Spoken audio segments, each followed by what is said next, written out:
Bismillahirrahmanirrahim. Bihayyikum bitahdiyatil Islam, bitahdiyatil ahlil jannah. Assalamu alaikum warahmatullahi wabarakatuh.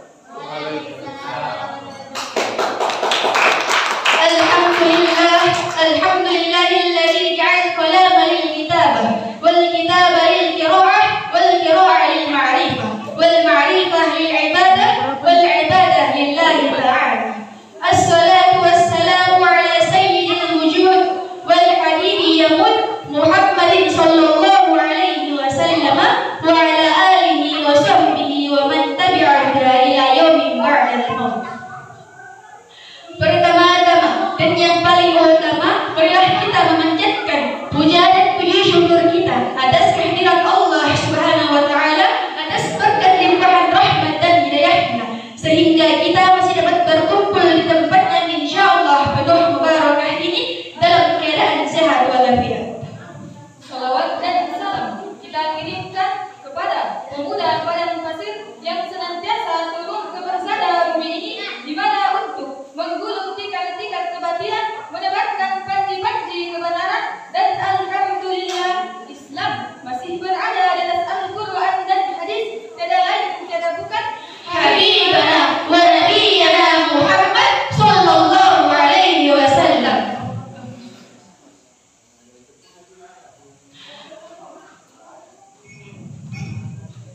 Yang terhormat Dewan Juri yang arif dan bijaksana, Bapak dan Ibu sekalian yang saya hormati, teman-teman sekalian yang kami cintai, izinkanlah pada kesempatan kali ini kami membawakan sebuah dakwah yang berjudul Mewujudkan Generasi Masa Depan.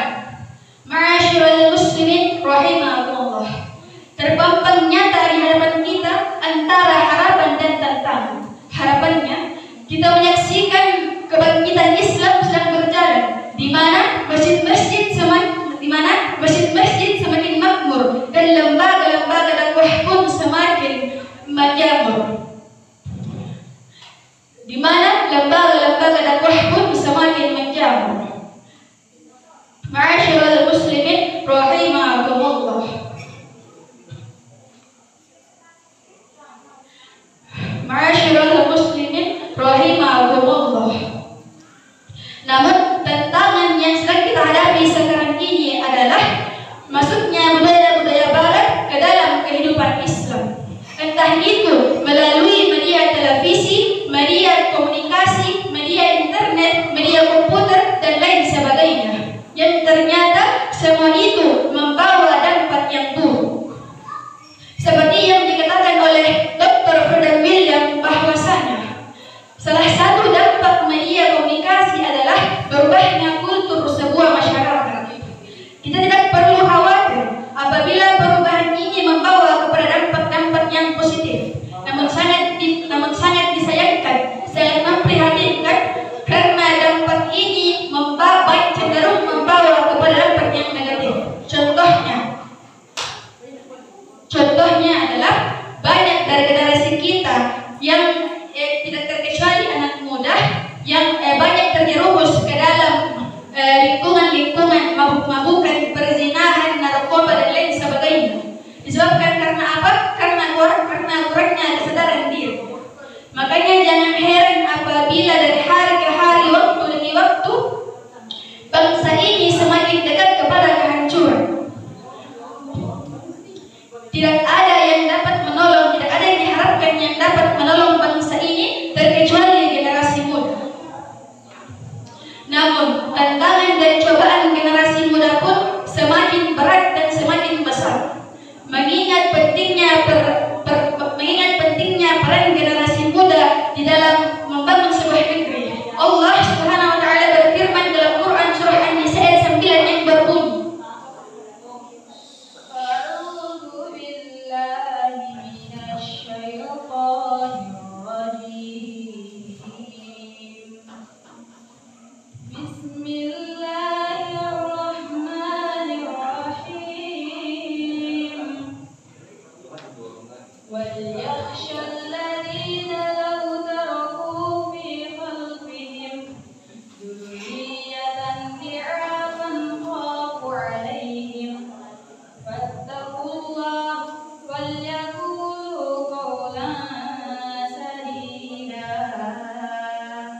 yang artinya aku berlindung kepada Allah dari godaan syaitan yang terkutuk. Dengan menyebut nama-Mu ya Allah yang Maha Pengasih lagi Maha Penyayang. Hendaklah takut kepada Allah orang-orang sekiranya mereka meninggalkan keturunan yang lemah di kebelakang kesejahteraannya. Oleh sebab itu, hendaklah mereka bertakwa kepada Allah dan hendaklah mereka berbicara dengan tutur kata yang benar.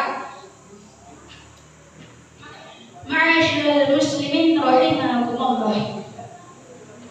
Kita seharusnya merasa khawatir apabila kita menjadi generasi yang lemah, baik lemah fisik, lemah ilmu, lemah semangat hidup, dan bahkan lebih parahnya lagi apabila kita menjadi generasi yang lemah iman dan akhlak.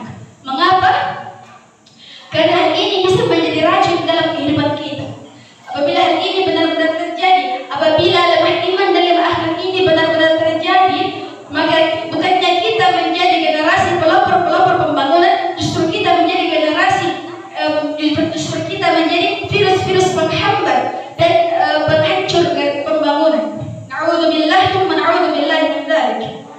Bukankah sejarah kemerdekaan telah mengajarkan kita agar memiliki semangat juang yang tinggi, memiliki rasa tanggung jawab penuh terhadap kelangsungan hidup bangsa dan agama yang kita anut sekarang ini?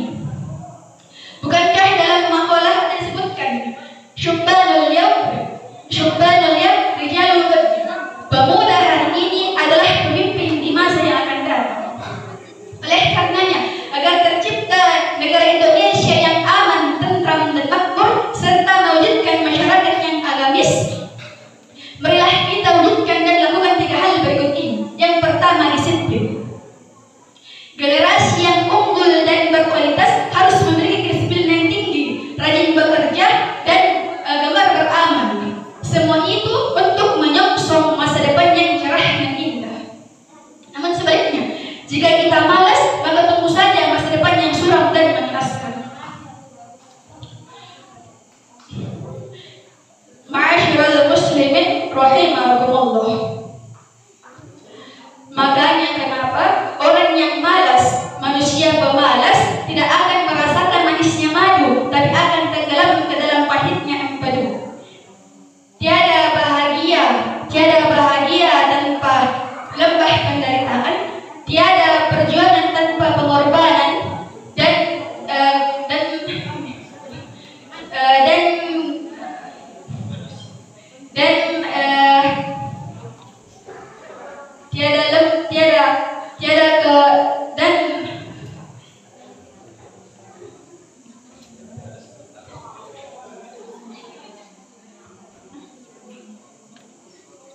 Ma'asyiral muslimin rahimakumullah. Oleh karena itu, marilah kita menjadi bibit-bibit yang unggul dan berkualitas. Yang kedua, kejujuran.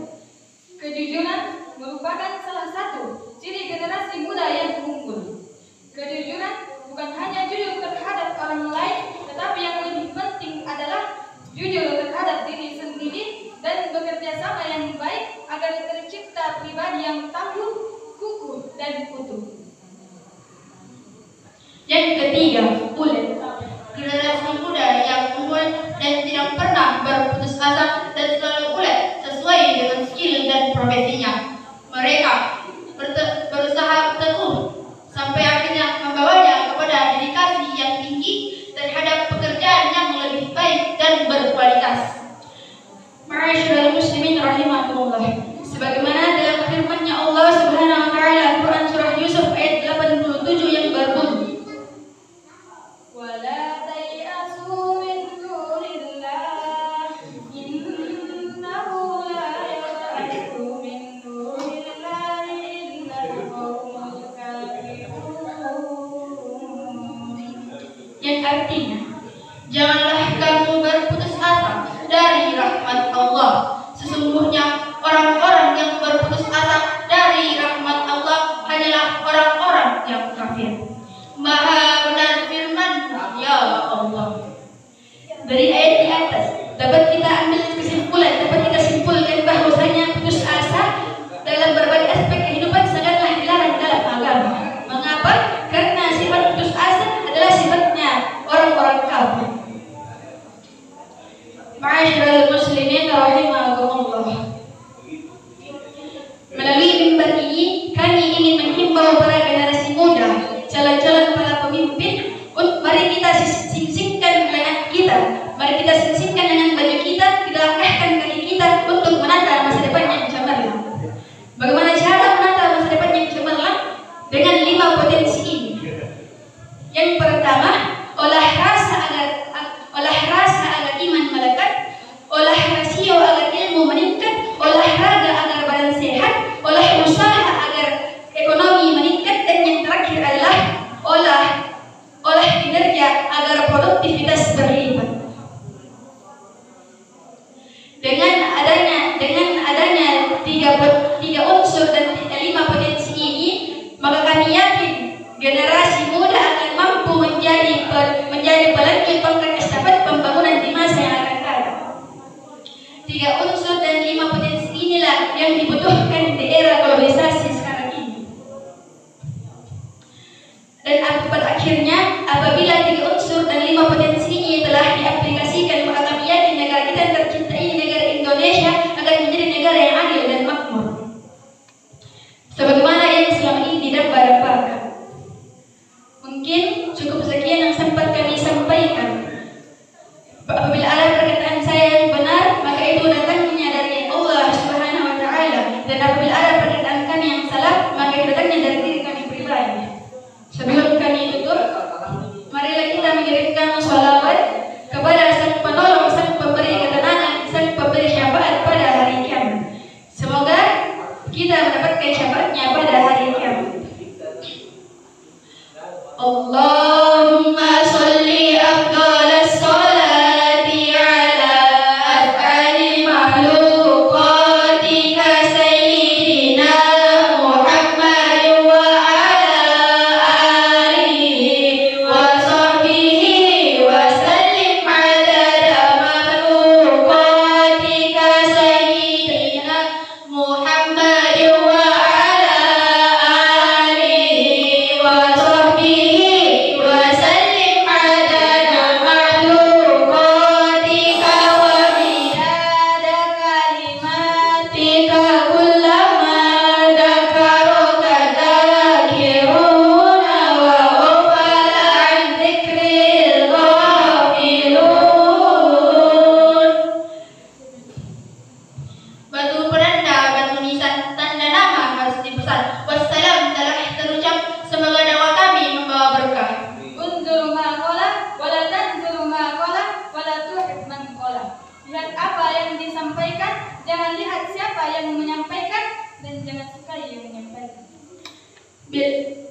saya akhiri akhirul kalam billahi